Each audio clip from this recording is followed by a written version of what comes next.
Hey guys, this is going to be my recap of Legends of Tomorrow, Season 1, Episode 11, known as the Magnificent Eight.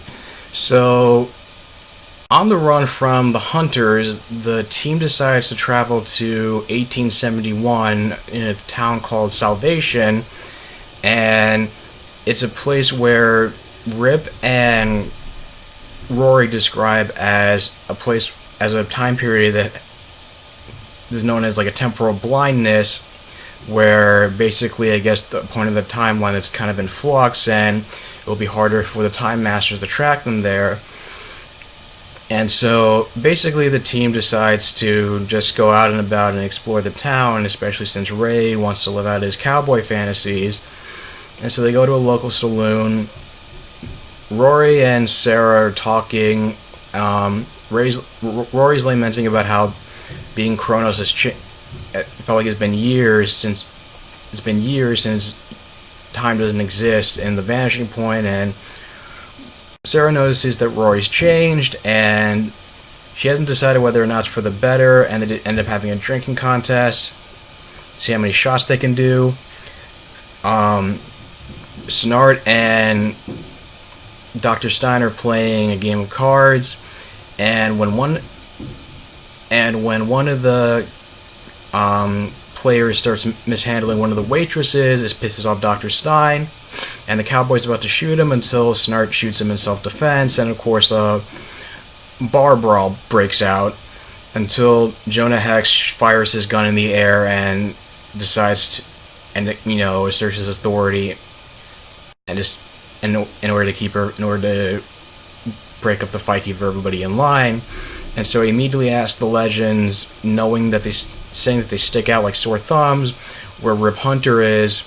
They take him aboard the ship, and it turns out that Rip had traveled to the Wild West before. He knew Jonah, and that's why he has the revolver. His laser gun is shaped like the revolver, and his coat has actually originally belonged to Jonah. And it turns out that Rip became a victim of quote-unquote the time drift, where he got attached to the time and felt the need to do good and become a hero, and had a lot of opportunity to perform heroic acts, and that he ultimately ended up leaving the time because he had to tear himself away from it as a result of that. And Jonah's pissed at him when Rip reveals that. But he also mentions that Jonas was named after Jonah, and Jonah is also pissed off when he reveals that Rip knew that an adjacent town was going to be destroyed by the Stillwater Gang, a member of one of the cowboys that Snart shot, and now there's a situation where the original sheriff of the Salvation makes Ray the new sheriff, and now they have to deal with the Stillwater Gang, and they ultimately take Jax captive, and he decides that Rip says this is no longer a time master, he's no longer bound to the rules, and decides to challenges the leader of the gang to a face-off. What is it called? I think like not a shootout, something like one of those things, like a draw at high noon. And so Rip is the first one to draw his gun and shoot the leader down, and Jax is released, and they chase the Stillwater Gang out of town. And the other subplot is after Kendra bumps into a woman at the saloon, she starts having more flashbacks of her past life, and so Kendra and Sarah decide to horseback ride to the woman's cabin outside of town, and it turns out that the woman is an older version of Kendra, one of her past incarnations, saying that Carter was already dead by that time, and that the older Kendra says that she's loved many men since then, but none of them. But she always felt like the pull of her destiny, and because that she was so attached and because of it, that she was too attached to Carter to ever have a successful relationship with other men, and that she's never going to have a successful relationship with other men, that she's always meant to be with Carter. And when they get back to the ship, Sarah tells her not to believe in her older self because she's never met anybody like Ray, and that he shouldn't give up on the relationship. And actually, after they chase out the Stillwater gang, the hunters show up, and they're forced to. Stein and Jax are forced to become Firestorm. Ray's forced to use Atom Suit and everybody's just forced to reveal themselves and basically just kill the hunters just to fend them off. And Snart asks if he's going to have something similar to a neuralizer to erase people's memories. Rip says no, but he just figures skepticism will be enough to convince the town that they didn't see what they really saw. They'd just be in denial about it. And another little side fact is that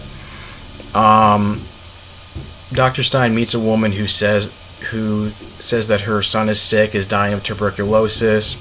He uses future medicine from the time ship to save his life under the condition that they don't tell anybody else about what he was administered.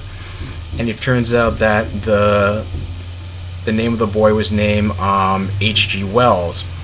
Now, whether he's supposed to, the author of the Time Machine. Now, whether they're going to make him in this universe related to Harrison Wells, I think it's kind of open for interpretation. But it was a fun episode. But it was a really great episode. Nice being Jonah Hex is pretty much a cool, roguish badass, and I like I don't know. I feel like the whole thing with Ray kind of just romance repetitive. It kept saying oh, we can't be together, let's just be together anyway. It's nothing really new on that front.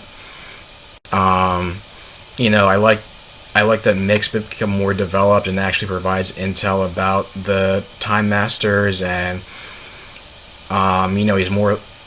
He's not like the dumb muscle anymore. You can tell just the way he talks. He's more wise and he shows a little more intelligence. And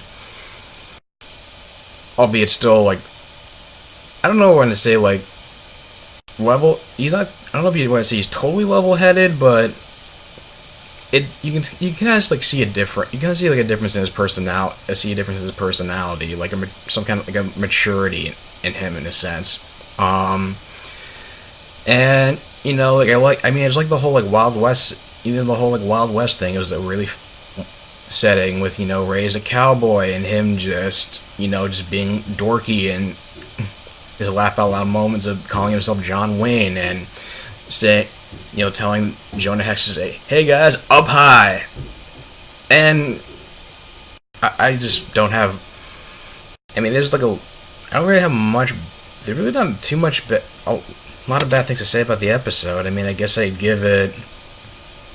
I don't know. Like I said, aside from the whole Kendra stuff, I give it a 9. I'd give it a 9 out of 10. So what do you guys think of the episode? Is there anything we got to talk about? Leave in the comments down below. If you like this video, like, share, and subscribe, and I will talk to you guys soon. Take care.